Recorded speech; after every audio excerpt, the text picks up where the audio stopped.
Look, I know that deathcore couldn't hold a candle to death metal this year, but there are still some real gems to be found. This will. Today we are ranking the deathcore albums of 2023, starting with To the Grave with Director's Cuts.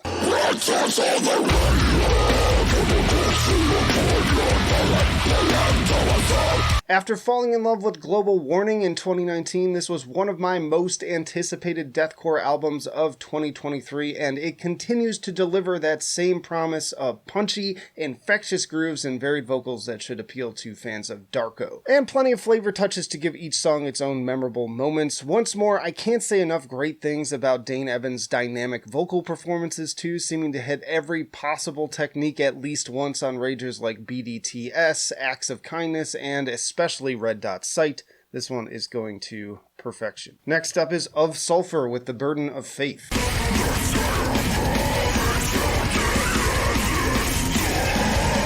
This blackened and symphonic deathcore band knows how to maintain a style while still writing a variety of memorable songs. Not to mention we get quite a few great guest spots here, including Left to Suffer's Taylor Barber, Howard Jones of Killswitch Engage and Light the Torch, Kyle Medina of Body Snatch, Lindsay Schoolcraft, formerly of Cradle of Filth, and Slaughter to Prevail's Alex Terrible. And the grandeur of some of these compositions is right up there with Shadow of Intent, pulling on similar Dimmu Borgir influences. Now, all of that said, it still feels like it could use a little bit more time in the oven. It didn't really linger with me, and yeah, it just ended up at okay tier. But I have to say, there are no bad albums on this list. It's really just an excuse to showcase as much of the genre as possible, from my favorites to stuff that I just enjoyed in passing. Next up, we have See You Next Tuesday with Distractions.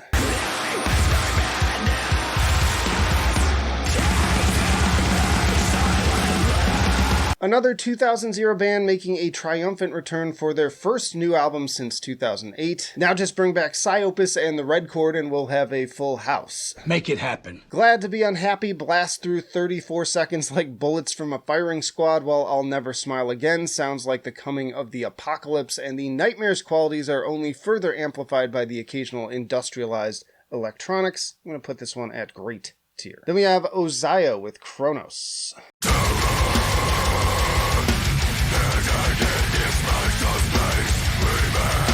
This UK band had been kicking around somewhat in the shadows in between the more technical riffing and raunchy bass tone of tracks like Elder King. I'm rooting for their long-term success. Ricky in particular puts 110% of his anger into these vocals alongside punishing guitars and dark atmosphere. With the right word of mouth, I could easily see Osiah being brought up in the same circles as bands like Thy Art Is Murder and Signs of the Swarm, which we'll be talking about in a bit. That said, again, I think this album has a bit of an uphill battle against some of that competition this year, so ultimately it landed at good tier. Next up is Dragoncorpse with the Drakketh Saga.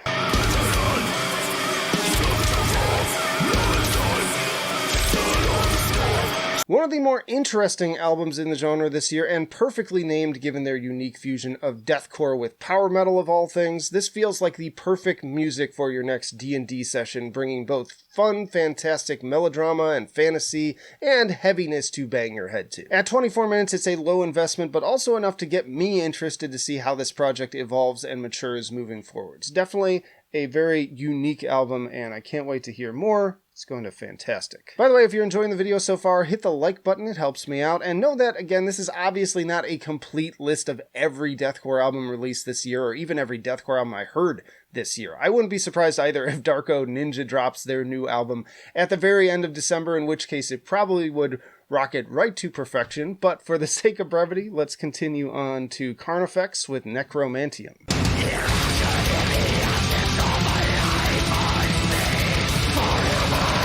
This album feels like a full return to the symphonic bombastic glory I loved about World War X, but with a spookier paint job. That Tom Barber, speaking of Darko, feature on Death's Forgotten Child alone is like a direct injection of adrenaline. The riffs are sick, the vocals are absolutely disgusting, and they add the perfect amount of brass and strings for that extra punch to every song. In many ways, it feels like they're channeling my favorite elements of, again, Shadow of Intent, and this one went to perfection. Then there's Viscera with Carcinogenesis.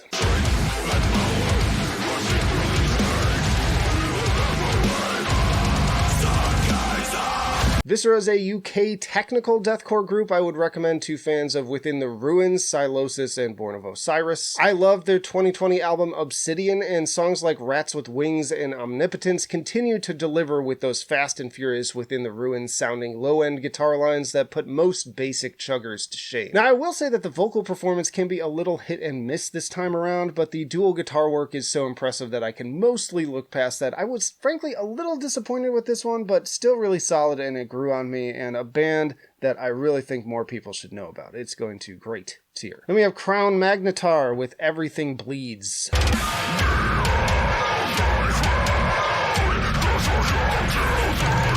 A major case of heaviness over substance, in my humble opinion, and I get it because frankly sometimes you just want some of that caveman shit, and I got a lot of recommendations and people just saying, you need to listen to this album, but personally for me, I thought that all these songs really bled together, no pun intended. There's just not enough personality to keep me interested when all of these other options on this list exist, so for me it just went to okay tier. I ain't got time to bleed. Then we have Humanity's Last Breath with Ashen.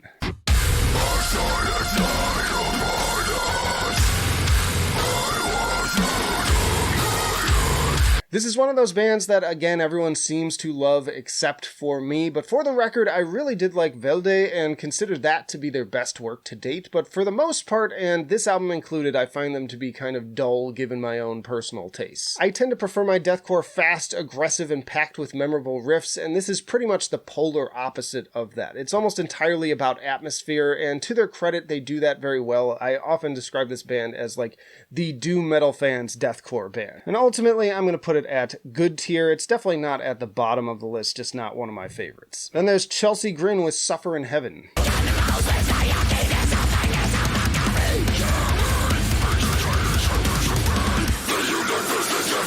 Another one of my more anticipated albums this year after listening to Suffer in Hell last year, but frankly, this one again kind of left me a little bit disappointed. It's fairly typical deathcore from an instrumental standpoint, lots of generic but enjoyable grooves and chugs, but Tom Barber's vocal work is always a standout and props it up quite a bit. Favorite tracks here, Orc March, the massive sounding The Mind of God, Genty Sing to the Grave, and symphonic tinge closer, The Path to Suffering.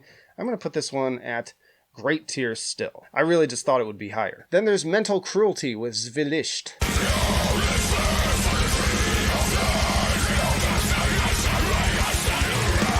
This German symphonic deathcore band is one I've considered to be just on the verge of greatness over the last few years, but with Zwielicht, they may have finally achieved that goal. I think new vocalist Lucas Nicolai brings an array of fresh dynamics in his performance, but even with that aside, the broadened scope of the songwriting is very impressive, especially as exemplified by the combo of the title track and Symphony of a Dying Star. I would love to hear them lean more into this direction and do basically a full-on, like, folk core album. That would be awesome. I'm putting this one at fantastic. Then there's the Fit for an Autopsy, Thy Art is Murder, Malevolence combo here for the aggression sessions.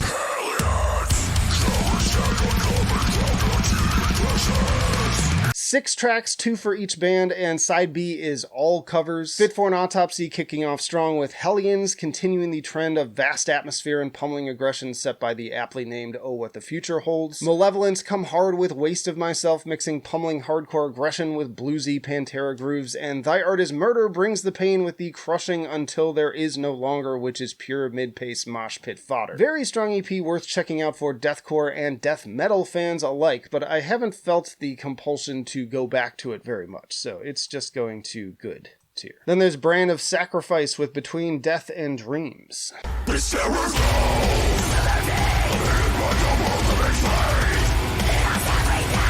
As you might have noticed, this is basically one of my favorite deathcore projects right now, along with Darko, so my body is always ready for more. Just 4 songs here, but once more it feels like a progression from their already impressive knack for writing the hookiest, most infectious music in the genre. Blinded incorporates more of an electronic synth that reminds me of Nine Inch Nails, while Dynasty continues to bring that epic choral element. And then Exodus and the title track broaden their sonic palette with some clean vocals that actually reminded me a little bit of Linkin Park. And I'd say another success in my book. I saw some split reactions, but I'll be curious to see where this takes them for the next full length. It landed at perfection for me. Then there's Veiled with the Black Rite.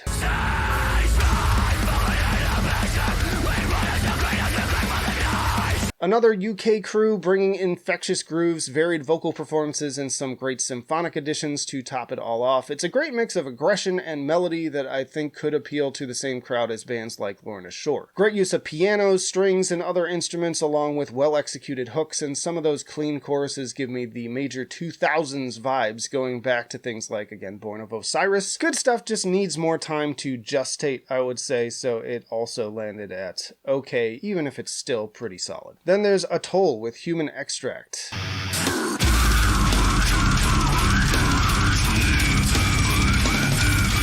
Maybe not the best album on this list, but arguably the most brutal to the point of leaning more overtly into death metal. The disgusting clank of that down-tuned bass alone is enough to Thanos most listeners to dust. Frankly, they don't even need the guitar. Then add the craterous drumming and sickeningly belchy vocal performance, and this is Stankface City. And that goofy little interlude, Bikini Atoll Mutant Mayhem, is a nice touch too. This one is going to fantastic. Then we have the Voynich Code with Insomnia.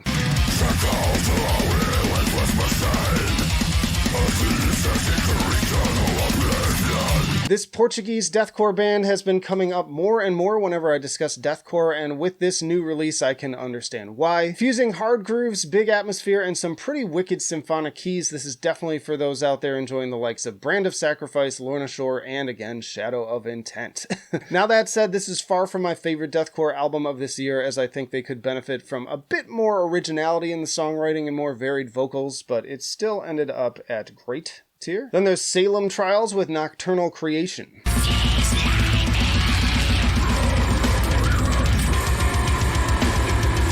I'm a sucker for most projects that sound even remotely like the Black Dahlia Murder, so add this EP to that list. Basically, if the Black Dahlia Murder went deathcore and collided with the cleansing era Suicide Silence, this is probably what they would sound like. Based on their Bandcamp page, they still seem to be relatively new with just one full length and some singles going back to 2019, so I'm really excited to watch how they develop from here. This is going to fantastic as well. Then we have Nott with Hiraeth.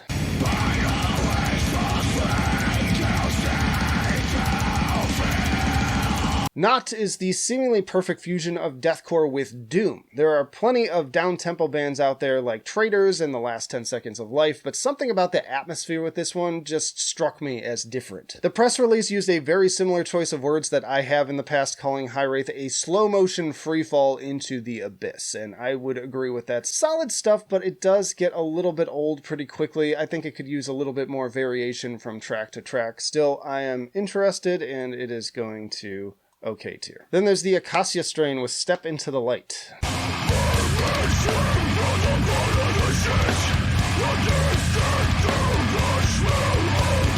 This one genuinely leaves me feeling like there is something wrong with me, with how many people raved about this band, even going back to high school, and despite being into virtually every other band on this band's periphery, I've just never been that impressed with them. What's wrong with you? Don't get me wrong, it's a solid listen. I don't dislike it at all. It's hard to go wrong with 23 minutes of pure pummeling beatdown with some fun alternations of slow stank-face grooves and raging D-beats on tracks like Fresh Bones and Untended Graves. I just don't find it lingering with me afterwards, is the biggest consideration I have when I'm thinking about the ranking here. And same goes really for the like sister album, if you want to call it that they also put out, that was kind of more overtly on like the doom side of things. But this one, yeah, landed at good tier for me. Not at the bottom, but not near the top either. Then we have the controversial Thy Art Is Murder with Godlike.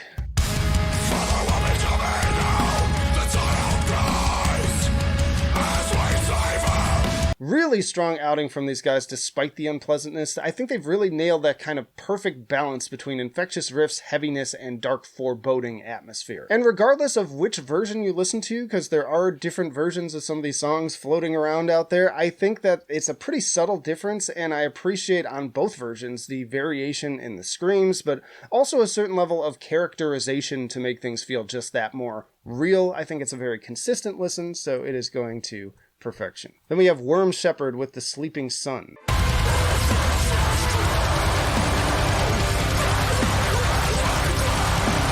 Worm Shepherd already back making a name for themselves after Ritual Hymns just last year. Between the disgusting vocal performance and gorgeous symphonic elements, this is the perfect mix of many of my favorite elements. I'd also definitely say that the songwriting here already marks a big step up, and honestly, the just over 30-minute runtime works perfectly in its favor. The compositions here are incredibly grand in scope, and more often than not, utterly captivating. So I'm going to put this one pretty high up on fantastic. Then we have Distant with Heritage.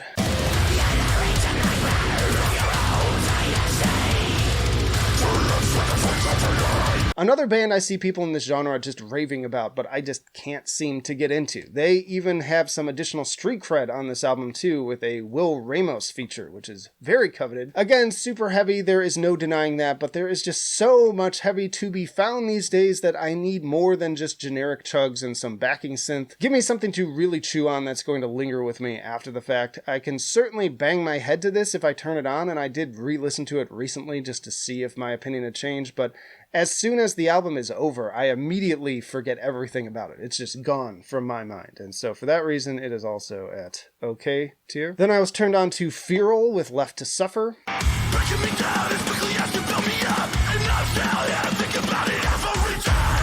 This is an Atlanta band formed in just 2019, with this being their sophomore follow-up to 2020's A Year of Suffering. They also self-describe as a new deathcore band, and even just listening to the first few seconds, it's clear why. There is nu metal DNA all over this thing. I hear a lot of Korn in particular when it comes to both the guitars and vocal delivery, but there's definitely some early Slipknot in there too. I also dig the symphonic elements on tracks like Primitive Urge. I wasn't sure at first, but I ended up really digging this album, and as somebody who enjoys Tala from the more pure kind of modern nu metal side of things, and then also stuff like Paleface, I actually think this is better than Paleface, so I'm going to put this at great tier. And then we have Suicide Silence with Remember, You Must Die.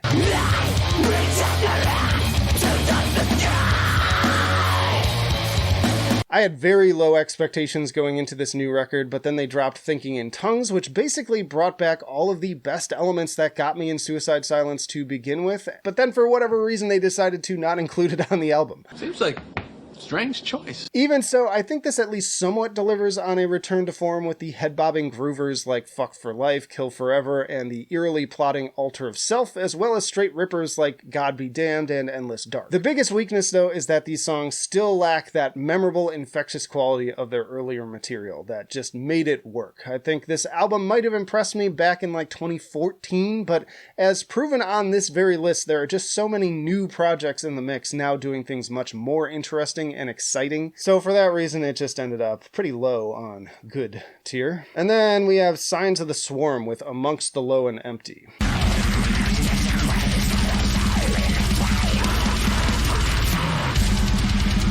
Signs of the Swarm is a band I've always liked but never loved, but Amongst the Low and Empty has made me a new full-on fan. Speaking of giving each track its own personality, they've really gone the distance here to do that thanks to earworm riffs as well as killer scream-along hooks like on Atoll and Tower of Torsos. Not to mention each line is delivered with brutal vocal gymnastics that easily go toe-to-toe with Will Ramos. Add some electronic elements and a few melodic moments like Dream Killer, and this is easily my favorite deathcore album of the year. Maybe it'll even make my best of the year list overall, but it is going to perfection. You'll check out this playlist for plenty more deathcore videos, or this one for more videos just like this one ranking different albums from 2023 by genre, but that'll do it for now. Flight of Icarus signing off. I will see you in the trenches.